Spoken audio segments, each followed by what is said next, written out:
ప్రముఖ సింగర్ రాహుల్ సింప్లీగంజ్ పైన విశాఖపట్నంలో కేసు నమోదైనట్టుగా తెలుస్తుంది. అంటే ఒక యువతి తనను వేధించాడని చెప్పేసి కేసు నమోదు చేసినట్టుగా చెప్తున్నారు. అసలు ఏం జరిగింది ఈ ఇష్యూలో తెలుసుకునే ప్రయత్నం చేద్దాం. ప్రజెంట్ మనతో పాటు దాము బాలాజీ గారు సీనియర్ జర్నలిస్ట్ ఉన్నారు. వారిని అడిగి తెలుసుకుందాం. నమస్కారం సార్. నమస్తే. సార్, రాహుల్ సింప్లీగంజ్ బిగ్ బాస్ విన్నరు, తెలుగులో మంచి పాపులారిటీ ఉన్న సింగరు. సో ఇప్పుడు ఆయన మీద ఒక యువతి తనను వేధించాడని చెప్పేసి కేసు నమోదు చేసినట్టుగా తెలుస్తుంది సార్. అసలు ఏం జరిగింది ఈ ఇష్యూలో? ఎవరా యువతి? ఏం జరిగింది సార్? రాహుల్ సిప్లిగంజ్ మనకి ఎంత పాపులర్ తెలుసు. ముఖ్యంగా త్రిబుల్ ఆర్‌లో నాటు నాటు పాటలో పాడిన వాళ్ళలో ఆయన ఒకడు. దాని తర్వాత ఆయన ఆస్కార్ స్టేజ్ మీద కూడా పాడాడు. సో ఆ పాటకి ఆస్కార్ రావడంతో తెలంగాణ ప్రభుత్వం కూడా ఆయనకి ₹1,00,00,000 నజరానా ప్రకటించింది. దాని తర్వాత ఆయన యాక్చువల్గా ఆయన నాయి బ్రాహ్మణ సామాజిక వర్గానికి చెందిన వ్యక్తి. బట్ ఆయన ఒక అమ్మాయిని లవ్ చేసి ఆ అమ్మాయి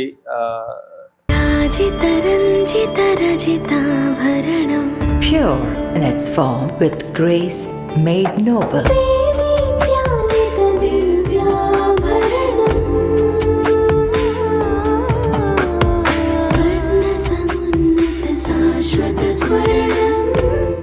మన సినీ నటి శ్రియశరణ్ గారి చేత ఈ రోజే గొప్ప ప్రారంభం. ఇప్పుడు యేస్రావ్ నగర్ మరియు పంజాగుట్టలో మందిర premium silver jewellery by Manepalli Reddy యాక్చువల్గా. సో అమ్మాయిని లవ్ చేసి పెళ్లి చేసుకున్నాడు. పెళ్లి చేసుకున్నాక హరిణ్యారెడ్డి అమ్మాయి పేరు. సో నవంబర్ 2025లో పెళ్ళయింది. అంతకుముందు ఆగస్టు 17న ఎంగేజ్మెంట్ జరిగింది. అదంతా కూడా పాపులర్ అయింది. ప్లస్ ఈయన బిగ్ బాస్ 3లో సీజన్ 3లో కూడా బాగా పాపులర్ అయ్యాడు. సో అలాగా తెలంగాణలో ఒక కింది స్థాయి సామాజిక వర్గం నుంచి వచ్చి ఈ స్థాయికి ఎదగడం అనేది అందరికీ ఇన్స్పిరేషనల్ స్టోరీగా కూడా రాహుల్ సిప్లిగంజ్ నిలిచింది. అతని స్టోరీ నిలిచింది. అయితే ఇప్పుడు రాహుల్ సిప్లిగంజ్ ఒక వివాదాస్పదమైన కేసులో ఇరుక్కున్నట్టుగా మనకి తెలుస్తుంది. ఎందుకంటే నిన్న ఎంవిపి పోలీస్ స్టేషన్ విశాఖపట్నంలో ఎంవిపి కాలనీలో పోలీస్ స్టేషన్లో ఒక యువతి రాహుల్ సిప్లిగంజ్ మీద కంప్లైంట్ ఇచ్చింది.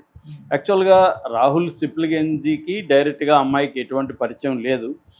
బట్ ఆ అమ్మాయి రాహుల్ సిప్లిగంజ్ వాళ్ళ పెళ్లి చేసుకున్నాడు కదా, వాళ్ళ బ్రదర్ రాహుల్ రెడ్డి, కర్పూరపు రాహుల్ రెడ్డి అబ్బాయి పేరు. సో ఈ హరిణారెడ్డి వాళ్ళ బ్రదరు. సో ఆ అబ్బాయికి ఈ విశాఖ అమ్మాయికి మధ్య అఫైర్ నడిచింది చాలా కాలం. సో వాళ్ళిద్దరూ పెళ్ళి కూడా చేసుకోవాలనుకున్నారు. బట్ అమ్మాయి ప్రెగ్నెంట్ అయినాక ఇతను ముఖం చాటేశాడు అని చెప్తున్నారు. జనవరి 17న వాళ్ళు ఇక్కడ ఒక ఫామ్ హౌస్కి కూడా వెళ్ళారు, గడిపారు.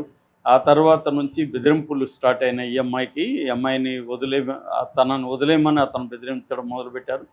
మళ్ళీ కొంత కాంప్రమైజ్ అయ్యి 22, 26 మధ్యలో కూడా వాళ్ళు కలిసే ఉన్నారు. ఫిజికల్గా కూడా కలుస్తూనే ఉన్నారు. దాని తర్వాత ఫిబ్రవరిలో నేను పెళ్లి చేసుకుంటాను హామీ ఇచ్చాడు. కానీ మళ్ళీ ప్లేట్ ఫిరాయించాడు. అయితే ఈ లోపల ఈ రాహుల్ సిప్లిగంజ్ కూడా నేను పలాని రాహుల్ రెడ్డి వాళ్ళ బంధువుని అని చెప్పి ఈ అమ్మాయిని బెదిరించాడని, అట్లాగే ఈ అమ్మాయికి భయపెట్టి అమ్మాయి దగ్గర ఒక వీడియో స్టేట్మెంట్ కూడా అమ్మాయి దగ్గర తీసుకున్నారు. అంటే మా ఇద్దరికి సంబంధం లేదు అని చెప్తున్నట్టుగా ఒక వీడియో స్టేట్మెంట్ కూడా అమ్మాయి దగ్గర తీసుకొని అమ్మాయిని బెదిరించారు. ఇంకొంతమంది మొత్తం 12 మంది మీద అమ్మాయి కేసు పెట్టింది. అందులో హైకోర్టు అడ్వకేట్ గీతా ప్రసన్న చందన అనే అమ్మాయి కూడా ఆమె కూడా ఉన్నట్టుగా చెప్తున్నారు. అంటే వీళ్ళందరూ కలిసి ఈ విశాఖ అమ్మాయిని బెదిరించి ఆ అమ్మాయి దగ్గర వీడియో స్టేట్మెంట్ తీసుకొని రాహుల్ రెడ్డికి నాకు ఎటువంటి సంబంధం లేదు అని స్టేట్మెంట్ తీసుకొని అమ్మాయిని వదిలేశారు. అమ్మాయి ప్రెగ్నెంట్గా ఉన్నప్పటికీ వదిలేశారు. అంటే వాడుకొని పెళ్లి చేసుకుంటానని చెప్పి వాడుకొని నన్ను వదిలేశారు అనేది బేసిక్గా అమ్మాయి ఫిర్యాదు అనమాట. అయితే ఇందులో ప్రధాన ముద్దాయి అయితే రాహుల్ రెడ్డి, వీళ్ళ బావమర్దిని సేవ్ చేయడం కోసం ఇతను రంగంలోకి దిగి ఇతను తన సర్కిల్ని ఉపయోగించుకొని ఈ అమ్మాయిని బెదిరించాడు అని చెప్పి ప్రధానంగా ఈ అమ్మాయి ఆరోపణ అనమాట. ఇది ఇప్పుడు వైరల్ అవుతుంది. ఇప్పటికీ చాలా ఛానళ్ళు ఈ రాహుల్ సిప్లిగంజ్ని కాంటాక్ట్ చేయడానికి ట్రై చేస్తున్నా కూడా ఆయన స్విచ్ ఆఫ్ చేసి కూర్చున్నట్టుగా చెప్తున్నారు. అంటే మేబీ అతను ఎలా రియాక్ట్ అవ్వాలి ఏంటనేది చూస్తున్నట్టు ఉంది. మేబీ అడ్వకేట్లని సంప్రదించడం, ఎందుకంటే ఇప్పుడు అతను బయటకు వస్తే అది పెద్ద ఎత్తున మీడియాలో హైప్ వచ్చేస్తుంది. అందుకని అతను లీగల్గా అసలు కేసు పరిస్థితి ఏంటి, మన మీద ఎలాంటి సెక్షన్లు పెట్టింది, ఇవన్నీ కూడా పరిశీలిస్తున్నట్టు తెలుస్తుంది. అయితే ఎఫ్ఐఆర్ మాత్రం మీడియాకి లీక్ అయిపోయింది. ఆల్రెడీ ఎఫ్ఐఆర్లో మొత్తం 12 మంది మీద ఉన్నాయి. మెయిన్ కల్పరేట్ అయితే రాహుల్ రెడ్డి అనే అతను ఈ అమ్మాయిని పెళ్లి చేసుకుంటానని చెప్పి శారీరకంగా కలిసి తర్వాత పెళ్లి చేసుకోను, నీకు నాకు సంబంధం లేదని చెప్పాడు అనేది ప్రధానమైన ఆరోపణ. రాజపుష్ప అనే ఫామ్ హౌస్లో కూడా వీళ్ళు కలిసామని చెప్తున్నారు. సో అమ్మాయి డీటెయిల్గానే కంప్లైంట్ ఇచ్చింది ఆ పోలీస్ స్టేషన్లో. ముందుగా దీన్ని ఎంఈపీ పోలీసులు జీరో ఎఫ్ఐఆర్, ఈ మధ్యకాలంలో ముఖ్యంగా బిఎన్ఎస్ వచ్చిన తర్వాత జీరో ఎఫ్ఐఆర్లు అనేవి బాగా పెరుగుతున్నాయి. అంటే ఎవరు ఎక్కడ కంప్లైంట్ ఇచ్చినా తీసుకోవాలి. ఈఎఫ్ఐఆర్ అనే కాన్సెప్ట్ కూడా వచ్చింది. ఎలక్ట్రానికల్ అంటే ఆన్లైన్లో కూడా కంప్లైంట్ ఇవ్వచ్చు. ఈ మధ్య వాట్సాప్లో కూడా ఇవ్వచ్చు అని చెప్తున్నారు. అలాగా కంప్లైంట్లు ఇస్తే తీసుకోవాలి. తీసుకున్న తర్వాత ఆ కంప్లైనెంటు లేకపోతే నేరం ఎక్కడ జరిగింది అది చూసుకొని ఆ పర్టికులర్ పోలీస్ స్టేషన్కి వీళ్ళు కేసుని ట్రాన్స్ఫర్ చేస్తారు. ఇది కూడా అలాగే వీళ్ళు తీసుకున్నారు.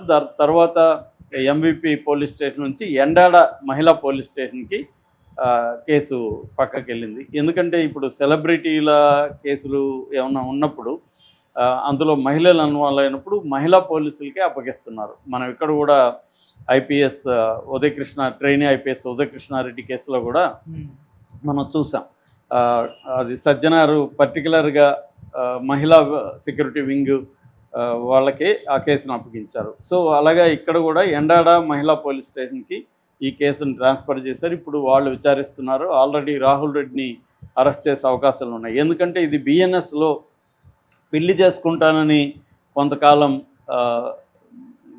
సహజీవనం చేసి పెళ్లి చేసుకోకపోతే మాత్రం అది సీరియస్గా 10 ఏళ్ళ వరకు జైలు శిక్ష పడే సెక్షన్లు ఉన్నాయి. చాలా సీరియస్ అలిగేషన్గా భావించాల్సి ఉంటుంది. సో ఇప్పుడు ఈ అమ్మాయి ప్రెగ్నెంట్ అనేది నిరూపించాలి. ఆ ప్రెగ్నెంట్ మళ్ళీ ఈ అమ్మాయి అబార్షన్ చేసుకుందా ఏంటి వివరాలన్నీ కూడా ఇప్పుడు బయటకు రావాల్సింది. ఈ రాహుల్ రెడ్డి మాత్రం ఖచ్చితంగా ఇరుక్కునే అవకాశాలు క్లియర్ కనబడుతున్నాయి.